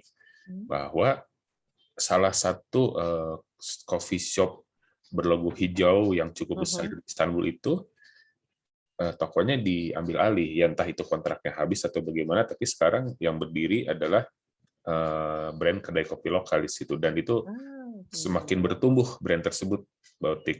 Kebetulan saya sempat dioleh-olehi, jadi sempat mencicipi dan memang enak ya. Tapi kalau kopi Turki memang penyajiannya berbeda ya, tidak bisa hanya langsung diseduh karena ada caranya sendiri ya. Betul. Ya. Sedikit masukan Kak Regi. Iya, Bunda. Ya, alhamdulillah Mbak Uti betul sekali. Ya, saya tadinya minum teh aja seperti Mbak Uti, tapi begitu saya mengunjungi Aceh waktu sesudah tsunami, kami melihat ke sana dan sebagainya sudah mulai aman dan sebagainya. Ternyata setiap berapa meter kedai kopi, dan ternyata kopi Aceh enak sekali. Nah disitulah jadi saya suka ngopi saya mengunjungi Aceh. Ya, Masya sekian aja Allah. testimoni saja. Jadi yang disampaikan itu true story. Ini true story dan ini terbukti. Jadi saya tadinya tidak suka kopi. Setelah mengunjungi Aceh, alhamdulillah jadi sering mencicipi kopi. Ya, Oke, terima Masya kasih. Allah. kasih. Jadi sekarang nyetok kopi Aceh di rumah, Bunda. Ya Asik. boleh nanti kalau ke rumah. Siap, kita kirim. Ya, luncur. Baik, kita lanjutkan ya. Ini pertanyaan pertama. Assalamualaikum, izin tanya Bu, apakah kopi tidak ada batas kadaluarsanya? Karena banyak yang berpendapat bahwa biji kopi itu semakin lama disimpan semakin baik dan enak. Nah, Bapak dan Ibu, kebetulan ini adalah kita kajian sejarah ya, kajian sejarah. Jadi kebetulan kami tidak menyiapkan pemateri dari yang bagian kesehatan. Ada Mas Tapi Sigit. nggak tahu apakah Mbak Utik bisa jawab atau Mas Sigit yang bisa bantu jawab. Oke, barangkali saya berikan gambaran sedikit saja gitu ya. Jadi sebenarnya tentu saja kalau tidak ada expirednya sama sekali juga tidak gitu ya, Bapak Ibu gitu. Karena kan bagaimanapun itu juga tergantung dengan cara penyimpanan, pengolahan dan seterusnya gitu. Kalau juga tidak tepat, barangkali juga nanti akan berjamur dan seterusnya gitu ya. Tapi betul bahwa saya juga membaca kalau kopi ini makin disimpan makin lama makin enak, makin baik gitu ya. Yang saya tahu juga kedai kopi yang terkenal di Bandung, kedai kopi lokal itu juga menyimpan kopinya sampai beberapa tahun sebelum akhirnya baru dirilis ke pasaran gitu ya. Ya, Tapi tapi kalau dalam asumsi saya rasanya juga agak tidak tepat kalau nggak ada expirednya gitu. Karena pastinya semua yang kita konsumsi ini harus ada apa ya syarat dan ketentuannya berlaku gitu. Barangkali mungkin Mas Sigit bisa menambahkan. ya silakan Mas Sigit. Baik, sebenarnya expired biasanya ada kalau di produk yang sudah jadi ya. Cuman mungkin catatan aja bagi yang teman-teman di sini, biasanya ketika kopi disimpan agak lama, cukup lama itu biasanya masih dalam bentuk biji. Karena ketika mau dikonsumsi itu baru digiling secara fresh. Jadi freshly grinded atau freshly digiling itu akan jadi lebih aromanya itu lebih muncul lagi. Tapi kalau dalam bentuk bubuk biasanya memang ketika dia sudah lama, apalagi ketika bubuknya sudah dibuka kemasannya, ini mungkin aroma jadi kurang. Kopinya mungkin rasa kopinya masih ada, rasa kopi sebagaimana kita biasakan, tapi biasanya aromanya sudah berkurang. Kalau biasanya orang-orang penikmat kopi mereka selalu bilang ya kopi itu maksimal mungkin sebulan tuh masih ada rasa nikmatnya, bahkan aromanya masih muncul. Tapi mungkin akan lebih bagus ketika di grinding tuh secara freshly. Jadi kalau mau menyimpan mungkin sebaiknya dalam bentuk biji aja. Syukur-syukur dalam bentuk biji masih green beans atau mentah yang belum disangrai. Tapi ketika disangrai, disimpan dalam bentuk biji dan ditaruh di tempat yang tertutup yang sealernya bagus, itu akan lebih bisa lama. Aromanya itu bisa tahan lebih lama. Jadi ketika mau dikonsumsi baru di grinding. Gitu sih. Baik, terima kasih ya. Semoga bisa membantu menjawab pertanyaan tadi ya. Pertanyaan berikutnya, Kang Dia. Sudah kan, Pak Rek? Sudah tampak. Oh ini ya, tadi dari Ibu Prastianingsih. Assalamualaikum warahmatullahi wabarakatuh. Izin bertanya bagaimana cara mengolah minuman kopi supaya tidak berefek rasa tidak nyaman pada orang-orang dengan masalah lambung seperti gastritis, asam lambung, dan lain-lain. Nah, nggak tahu nih apakah Mas Sigit bisa bantu jawab juga? Sebenarnya ini mungkin dokter yang bisa menjelaskan. Ya, ini tentang kesehatan ya. Kesehatan. Tapi memang ada beberapa orang yang sangat sensitif terhadap kopi ya. Biasanya dokter akan menyarankan untuk tidak minum kopi ketika ada masalah ini. Tapi pada prinsipnya sebenarnya ketika diolah dengan baik itu insya Allah sih tidak akan berefek pada kesehatan. Tadi sudah disampaikan juga oleh Uwi bahwa sebenarnya kopi itu justru berdampak positif terhadap kesehatan, terutama kesehatan psikis sih sebenarnya. Iya, betul. Ya. Saya boleh nambahkan sedikit pengalaman pribadi ini. Ya, silakan Pak Rustam. Iya, jadi saya kena GERD, asam lambung saya naik beberapa minggu yang lalu. Alhamdulillah udah sembuh. Jadi waktu konsultasi dengan dokter, memang salah satu yang tidak direkomendasi untuk diminum bagi pengidap GERD atau asam lambung adalah minum kopi.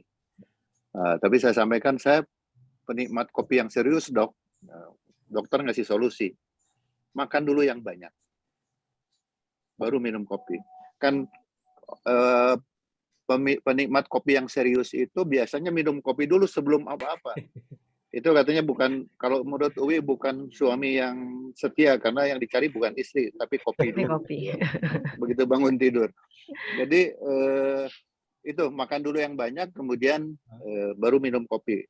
Yang kedua, utamakan yang robusta atau di blend ya. Itu pilihannya seperti itu. Alhamdulillah GERD saya sembuh dan minum kopi ya lancar jaya, tapi tidak lagi sekarang bangun tidur langsung nyari kopi, tapi ngisi dulu perut supaya tidak kosong. Itu pengalaman pribadi ya. Terima kasih. Oke, Mas Regi, boleh mungkin saya tambahkan sedikit, Ya, Bapak silakan. Ibu yang pernah umroh Ramadan atau melakukan umroh di ada ketemu hari Senin atau Kamis, itu kalau kita buka bersama di Masjidil Haram atau Masjid Nabawi, itu pasti yang dibagikan itu kahwa, kopi. Iya. Jadi ada cup-cup kecil gitu ya, nanti akan dibagikan kahwa itu. Jadi ada nanti ada anak, atau kalau di tempat perempuan ya, nanti ada anak-anak kecil perempuan gitu yang satu keluarga gitu sama keluarganya, ibunya bagi-bagi ngatur-ngatur makanannya. Anak ini nanti nuang-nuang kopi dibagi ke jamaah gitu. Nah, ini ada satu pengalaman saya gitu ya. Saya itu nggak terlalu kuat gitu ya, minum kopi yang terlalu menyengat apa gitu, asam lambung saya juga tidak terlalu kuat, hanya bisa ngopi-ngopi cantik itu. Tapi saya itu kalau minum kahwa tidak masalah sama sekali. Saya pernah umroh Ramadan bareng dengan Pak Rustam ya, Pak Rustam full selama di sana, setiap hari saya buka puasa itu setelah zam-zam adalah kopi kahwa, dan itu ternyata bikin di perut itu nyaman sekali. Dan saya kemudian baca kenapa kahwa ini kemudian jadi minuman pertama gitu ya, yang yang dibagikan. Jadi memang ada ekstrim gitu. Jadi yang dibagikan itu pasti kahwa, kemudian sepotong roti sama yogurt. Ini kan semuanya tuh nggak akrab, nggak bersahabat sama lambung gitu ya. Tapi ternyata orang-orang Arab itu biasa aja gitu ya, santai aja gitu. Yogurtnya itu memang dipakai untuk cocolan rotinya itu. Nah, ternyata memang salah satu rahasianya itu adalah adanya rempah-rempah yang dicampurkan dalam kopi itu. Jadi kahwa ini sudah melalui proses campuran bahan macam-macam. Nah, ini ternyata yang membuat dia itu jadi semacam bubur kalau untuk buka puasa di Indonesia. Kan kalau orang Indonesia itu punya tradisi makan bubur ya kalau buka puasa, karena kan sebenarnya biar perutnya anget dulu, terus ngolahnya juga nggak berat apa segala macam gitu ya. Ini ada saya pernah membuat tulisannya. Nah, ini ternyata kahwa yang disajikan di Mekah dan Madinah ketika kita buka puasa di sana itu juga fungsinya menjadi semacam itu. Rahasianya ada pada rempah-rempah yang dicampurkan di dalamnya. Bapak Ibu kalau misalnya pengen gitu ya, di online banyak kok bisa dicari, dan itu memang kahwa-kahwa yang dijual di Dindaud gitu ya, itu ada di situ gitu. Ada yang ada campuran kapulaga, ada yang campuran kayu manis, ada yang almond dan seterusnya gitu. Kalau memang yang nggak bisa banget rasa jamunya gitu. Gitu dari saya. Silakan Mas Regi. Betul, dan kebetulan juga kalau kami di Saudi ya, untuk program umroh kami di hotel-hotel yang kami gunakan itu biasanya itu welcome drink-nya kahwa itu. Betul. Kalau kita lagi ngobrol-ngobrol di lobby juga dia tawarinnya kahwa, dan itu standby terus di meja. Jadi bukan jus, bukan apa, tapi kahwa, kurma, sama air putih. Ya. Dan kalau minum sukari. Sama sukari. Pas soalnya manisnya, pahitnya kahwa ini sama ketemu sama kurma sukari ini pas banget, karena sukari itu kan manis banget gitu ya. Jadi ngeblend gitu. Ini sama kayak orang Turki minum kopi sama lokum gitu. Karena yang satunya pahit ketemu manisnya itu dari side dish-nya gitu. Dan kalau kita minum kopi kalau di Indonesia itu kan segelas gitu ya, atau secangkir gede gitu. Nah, kahwa ini selalu hanya disajikan di cup-cup kecil gitu, kayak segelas zam-zam gitu. Jadi memang minum kopi itu barangkali memang nggak perlu banyak-banyak gitu ya, segitu udah cukup gitu. Iya, dan jangan kopi saset ya. Enggak, kan ada istilahnya Mas Regi, kopi itu digiling bukan digunting gitu. Oh iya betul, digiling. Jadi ngambilnya yang pakai sendok ya, bukan yang digunting ya. Baik, terima kasih sharingnya Mbak Utik, Mas Sigit, Pak Rustam. Nah, kita lanjut ke pertanyaan berikutnya nih dari Pak Edi. Dari Bromo Coffee, wah kayaknya pemilik kafe juga nih. Assalamualaikum, terima kasih banyak atas ilmunya. Mohon izin bertanya, siapakah yang membawa tanaman kopi ke Indonesia? Apakah dari Usmani atau VOC melalui tanaman paksanya? Terima kasih. Nah, mungkin ini Mbak Utik. Baik, Silakan. baik, baik. Jadi ini sebenarnya menarik. Kemarin saya juga baru dengar dari kajiannya Ustaz Fauzi Badim gitu ya, yang mengatakan tentang sejarah kopi di Indonesia dibawa oleh kolonial Belanda. Itu sama sekali tidak tepat karena kalau Bapak Ibu tahu, kalau sampai sekarang pun kalau kita di Eropa sekalipun gitu ya, kopi ini sering diistilahkan dengan Java. Java gitu ya.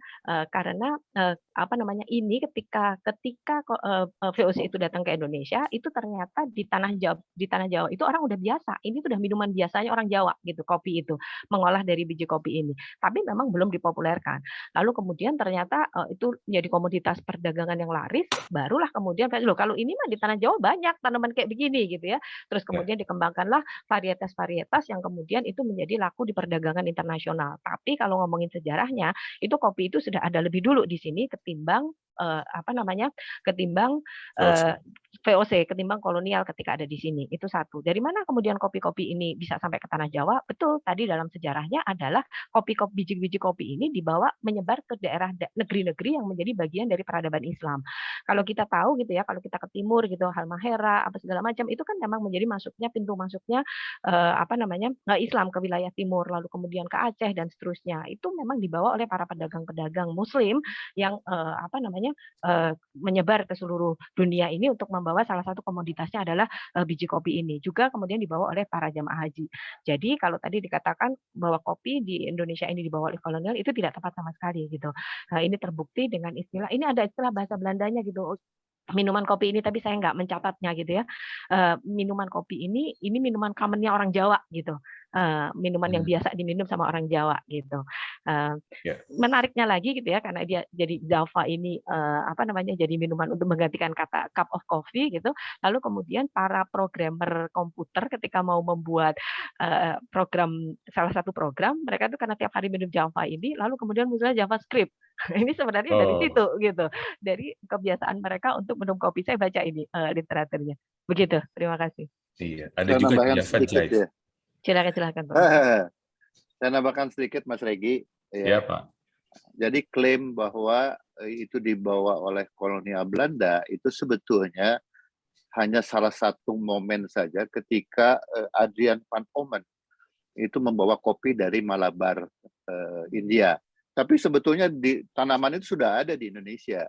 Tapi sebagai sebuah industri yang besar sampai ke ekspor, itu memang kopi yang kemudian terkenal jadi kopi Malabar. Itu kopi juara loh, kopi Malabar itu. Yang ada di Parahyangan, di Pangalengan dan sekitarnya ya, di Gunung Puntang. Iya, itu sebagai sebuah industri gitu.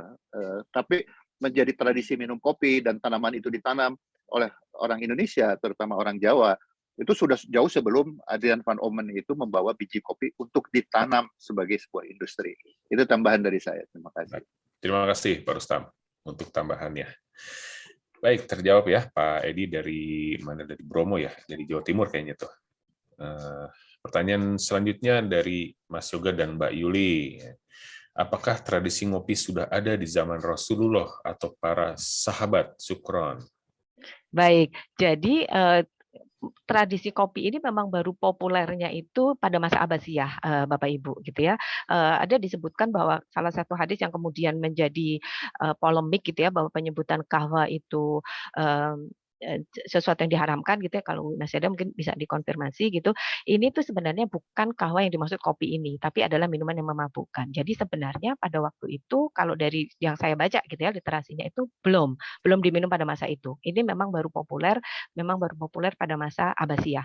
Barangkali kalau misalnya memang ada pun gitu ya, itu pun bukan kopi seperti yang kita kenal yang kemudian berkembang sampai hari ini. Begitu. Baik. Semoga terjawab ya, Mbak Yuli. Apa kabar? Semoga sehat-sehat. Nah, masih ada pertanyaan, Kang Dea? Masih ada beberapa pertanyaan, mungkin. Masih ada beberapa, Pak. Ada beberapa saya tampilkan. Mungkin pertanyaannya kita stop dulu ya sampai yang list terakhir. Saya nggak tahu berapa pertanyaan lagi. Takutnya nanti waktunya terlalu molor, terlalu banyak. Berikutnya ini dari Ibu Erlin mungkin ya, Ibu Erlin Maksum, bagaimana mengembalikan budaya kopi menemani kajian-kajian kaum intelektual Muslim di masjid-masjid? Nah, ini keren nih pertanyaannya. Oke, baik. Jadi sebenarnya Ibu atau Bapak, yang penting bukan mengembalikan dulu mengembalikan dulu kopi untuk menemani kajian di masjid, tapi yang paling penting adalah bagaimana mengembalikan kemakmuran masjid dulu. Karena sebenarnya dari masjidlah segala hal hebat itu berasal. Bapak Ibu kalau barangkali sudah ada yang baca buku saya Journey to the Light gitu ya, saya menulis tentang madrasah-madrasah yang menjadi bagian dari bukti kejayaan peradaban Islam. Itu betul-betul gitu ya, masjid itu memang luar biasa banget gitu. Sentral segalanya itu ada di situ. Ketika nanti kita sudah bisa kembali memakmurkan masjid, segala hal hebat berpusat di masjid, ya sekolah, ya ini, ya itu, sudah otomatis nanti yang akan berada di sekitar kedai kopi yang ada di masjid itu pasti orang-orang yang berkepentingan untuk membicarakan hal-hal terkait dengan agama dan seterusnya gitu.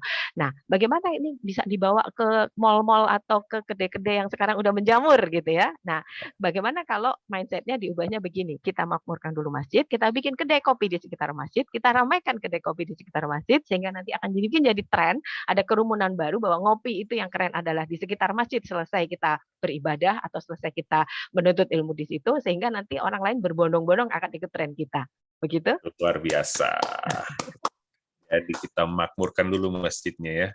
Maka selanjutnya yang lainnya akan mengikuti insya Allah. Baik, terima kasih Mbak Utik. Lanjut pertanyaan berikutnya, Kang Dea, masih ada?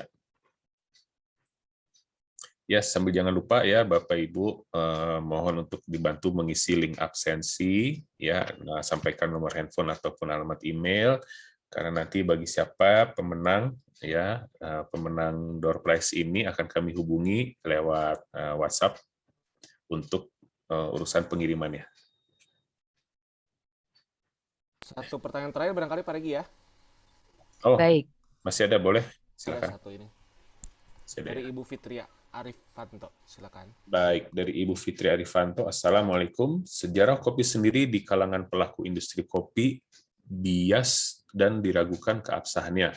Jadi banyak versi yang berbeda, termasuk klaim bahwa kopi adalah komoditas eksklusif yang hanya bisa dinikmati oleh orang Arab dan sengaja disembunyikan dari orang non-Arab. Menarik sekali dengan adanya literasi dan kitab-kitab Islam klasik yang umumnya bisa dipertanggungjawabkan riwayatnya. Apakah kitab-kitab dalam kurung bahasa Arab rujukan yang disebutkan Mbak Utik ini dijual bebas atau ada PDF atau e-book-nya? Oke, baik. Jadi sebenarnya ini itu tidak hanya berlaku untuk kopi gitu ya Bapak Ibu. Kenapa? Itulah kenapa kemudian saya concern untuk menulis tentang sejarah dan peradaban Islam yang dikemas dalam bentuk buku traveling. Barangkali Bapak Ibu juga bisa untuk mengikuti sosial media saya. Setiap hari saya menulis tulisan terkait dengan sejarah peradaban Islam yang ditarik kekinian. Karena kita punya concern. Ini sejarah Islam ini adalah sejarah yang dibiaskan dengan sangat luar biasa sekali. Bagaimana hal-hal hebat yang berasal dari Islam itu kemudian seakan-akan tercabut gitu ya. Dan ini juga yang akan menjadi buku saya berikutnya gitu. Ngomongin tentang sejarah peradaban Islam. Nggak hanya tentang kopi, tentang everything gitu ya. Kalau misalnya Bapak Ibu pernah mendengar kajian saya tentang Andalusia, itu lebih parah lagi gitu ya. Bagaimana tradisi literasi, bagaimana seterusnya itu. Jadi kalau misalnya bagaimana cara mengembalikannya lagi gitu ya. Nah, ini adalah kita beruntungnya kita sekarang adalah hidup di era sosial media di mana everybody has their own media dan penyebaran informasi itu bisa menjadi sangat masif. Mari kita gunakan sosial media kita masing-masing untuk menyebarkan informasi ini. Gimana sih teorinya di sosial media itu? Teori di sosial media itu sesuatu yang viral itu tidak bisa dihentikan, tapi hanya bisa ditahan lajunya oleh sesuatu yang lebih viral lagi. Jadi dia akan tenggelam. Kalau ada yang viral lagi akan tenggelam lagi. Nah, sama informasi juga begitu. Banjir informasi yang selama ini katakanlah tentang kopi gitu ya, atau tentang sejarah peradaban Islam yang lainnya gitu, yang sudah dibiaskan itu, mari kita banjiri dengan informasi yang benar. Dari mana gitu dapatnya gitu? Nggak semua orang bisa membuat konten sosial media yang baik. Dengan men-share konten-konten yang memang terpercaya. Sekarang banyak sekali akun-akun yang dikelola oleh mereka-mereka yang memang amanah dengan menggunakan literasi sejarah yang insya Allah akurat, yang bisa dipertanggungjawabkan dan seterusnya gitu ya. Saya bersama society mereka, anak-anak muda hebat ini gitu. Nah ini tuh kita bisa men-share gitu. Dengan men-share itu kita sudah menjadikan sosial media kita sebagai sosial media dakwah. Itu nanti juga yang akan menjadi insya Allah menjadi catatan amal kebaikan kita gitu. Jadi bukan hanya kopi gitu ya, tapi untuk everything gitu. Lalu tadi ditanyakan apakah buku-bukunya itu ada dalam bentuk e-book atau PDF. Saya agak tidak yakin ya. Coba nanti saya akan carikan dulu kalau e-book atau PDF-nya gitu. Karena sebenarnya kalau terkait dengan hak cipta dan seterusnya gitu ya. Saya kok agak ini gitu dengan buku-buku PDF yang bisa di-browsing ini. Begitu. Begitu Mas Ya. Regi? Baik, semoga terjawab ya. Jadi bagi Bapak Ibu yang menanyakan tentang literasi ya, tulisan-tulisan ya tentang sejarah yang berhubungan dengan Islam ataupun materi kajian ini, mungkin Bapak dan Ibu bisa simak langsung saja media sosialnya Mbak Utik ya. Beliau hampir setiap hari menulis. Memang setiap hari, Mas. Memang tiap hari ya. Kadang sehari bisa 2 kali mungkin. Bisa Kecuali di-follow, weekend. dicatat Facebook-nya, Instagram, dan juga channel YouTube-nya, serta blogspot-nya terlampir di layar ini. Kemudian untuk kajian ini juga, kajian subuh juga kami akan tayangkan ulang di channel YouTube Khalifah. Ya, mungkin dari nanti juga kami akan share juga di kanal YouTube-nya Mbak Utik ya. Oke, baik. Nah, baik. Barangkali juga mungkin bisa diinfokan gitu ya, apa namanya, jadi alhamdulillah gitu ya, ini sebuah kehormatan buat saya, teman-teman di Khalifah ini meminta saya menjadi bagian dari kajian subuh ini. Saya dapat jadwal setiap 2 pekan ya Mas Regi ya. Nah, Ya, itu insya Allah. nanti di kajian saya itu nanti kita akan bahas tentang tadabbur rihlah sejarah.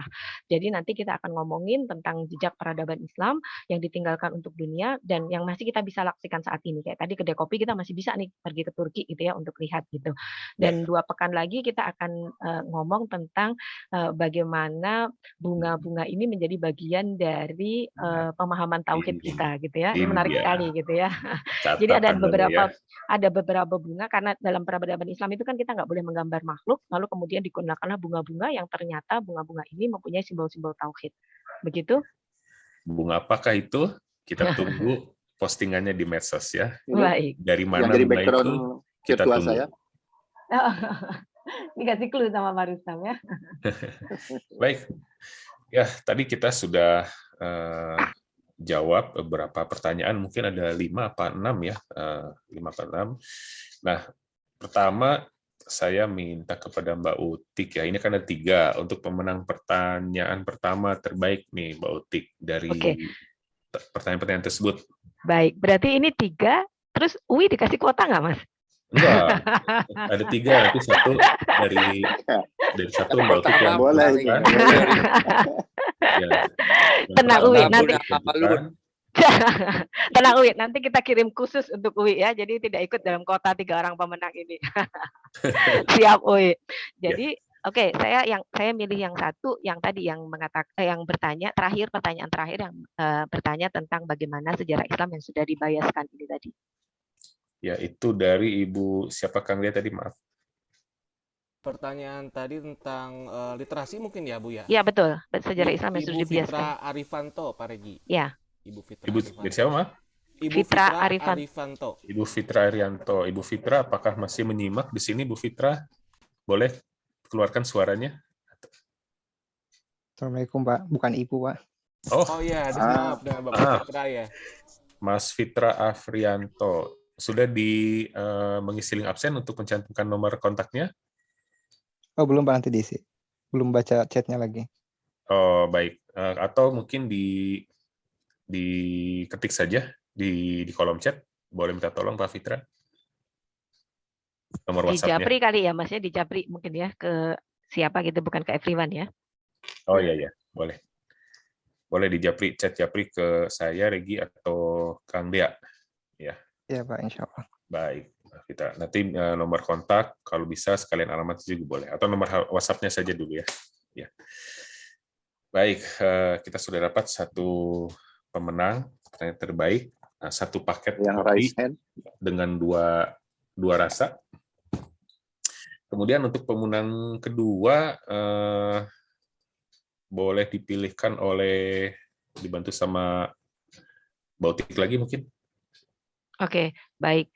Yang pertanyaan kedua, yang tadi, yang tentang, karena sebenarnya begini ya, Bapak Ibu, ini bukan yang terbaik atau apa gitu ya, tapi karena memang ini kajiannya sejarah, jadi kita pilihnya yang sejarah gitu ya, yang ada kaitannya dengan sejarah. Tadi yang bertanya tentang kopi dan kolonial tadi, Mas. Oh, kopi kolonial dari Jawa Timur tadi ya, Mas. Pak Edi. Pak Edi ya?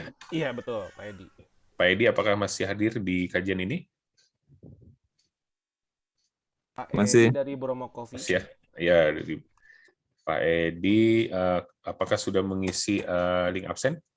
Alhamdulillah sudah dari tadi Pak Regi. Oh, sudah, alhamdulillah. Berarti nomor sudah tercatat di sana ya, Pak Edi. Nanti paling kami menanyakan alamat kirim ya, Pak Edi.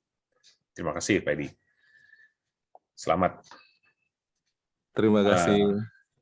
Pertanyaan ketiga, hadiah terakhir. Silakan sekalian Botik.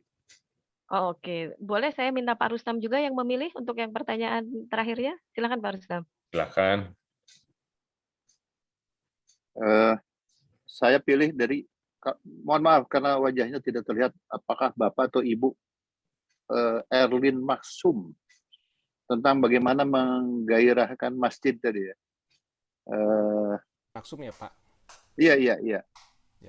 Itu pilihan saya. Ibu Erlin, apakah masih menyimak kajian ini? Erlin Maksum, Kalau saya Erlin? masih ada. Masih Pak. Masih ya? Nah, Masih baik. Pak. Baik, selamat ya Bu Ya, Erlin. terima kasih Pak. Terima Apakah kasih sudah- Mas Rustam. Iya, sama-sama. Apakah sudah mengisi link absen Bu Erlin? Ya sudah. Sudah, baik, alhamdulillah. Nanti tim kami akan menghubungi untuk meminta alamat pengiriman ya. Ya, baik kalau begitu dari pertanyaan insya Allah sudah terjawab semua. Alhamdulillah waktu juga menunjukkan pukul 6:37 ya, lewat sedikit. Ya, mohon maaf. Mudah-mudahan tidak terlalu mengganggu waktu Bapak Ibu dan sekalian. Insya Allah kita akan bertemu kembali dengan Mbak Utik 2 pekan ke depan ya, masih di hari Ahad tanggal 23 Januari ya, di betul. tempat dan waktu yang sama di webinar Bait Al-Hikmah Khalifah Tour. Mas Regi, saya boleh sampaikan closing statement? Silakan. Oke, baik. Terima kasih. Bismillahirrahmanirrahim. Saya akan sampaikan closing statement saya bahwa teman-teman, Bapak Ibu sekalian yang dihormati Allah, kopi adalah tradisi ketaatan dalam Islam. Digunakan sebagai sarana untuk mendekatkan diri pada Allah. Sudah seharusnya kita dudukkan kembali minuman kopi ini seperti niatan semula yang dilakukan oleh para penemunya. Tradisi minum kopi di kedai kopi awalnya untuk diskusi agama dan ilmu pengetahuan. Harusnya itu yang kita lestarikan saat ini. Terima kasih. Wassalamualaikum warahmatullahi wabarakatuh. Waalaikumsalam Waalaikumsalam warahmatullahi Terima kasih Mbak Utik. Terima kasih. Sekalian saja saya tutup. Terima kasih Mbak Utik. Wabillahi taufik wal Bunda hidayah. Pet, terima kasih. Terima kasih Mbak Utik. Assalamualaikum warahmatullahi wabarakatuh. Waalaikumsalam warahmatullahi wabarakatuh. Terima kasih Mas Sigit. Ya, terima kasih. Ya, Mas Sigit, terima kasih. Terima kasih Mas Sigit, terima kasih semuanya. Assalamualaikum Mbak Uti. Baik, terima kasih Uwi, terima kasih semuanya. Ini ya. Sama saya alamatnya di Pondok Pesantren Bina Anak Soleh, Jalan Saban Barat. Siap Uwi, langsung dikirimkan siang ini.